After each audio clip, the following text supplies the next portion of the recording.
Dalam job fair ini, 121 perusahaan ikut berkontribusi mulai dari sektor industri, retail, restoran dan hotel. Kemudian ada 10 perusahaan yang mempekerjakan disabilitas yakni nantinya.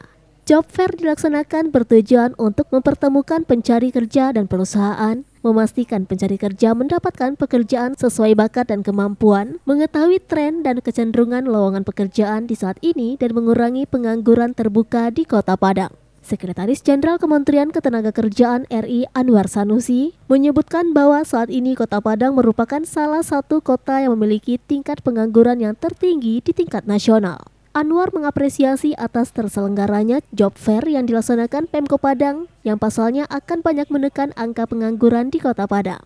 Sementara itu, Wali Kota Padang Henry Septa mengatakan setelah pandemi COVID-19 yang melanda, banyak perusahaan yang terpukul dan gulung tikar yang menyebabkan meningkatnya angka pengangguran. Upaya pemerintah Kota Padang untuk mengurangi pengangguran terbuka, salah satunya dengan menggelar job fair atau bursa kerja. Ini merupakan komitmen Pemkot Padang kepada pengguna kerja dan pencari kerja untuk mendapatkan pekerjaan yang berkompeten sesuai dengan jabatan yang diinginkan sehingga mengurangi jumlah pengangguran secara signifikan.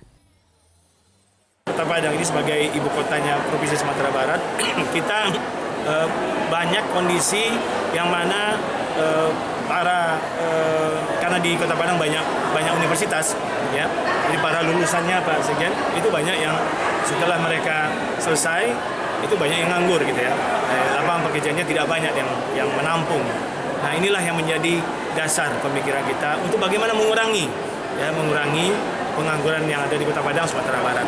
Jadi sama wajar saja Kota Padang ini karena kota metropolitan dan juga kota ibu kotanya Provinsi Sumatera Barat, ya banyak yang dari daerah-daerah itu pergi ke Kota Padang mencari peraduan nasib.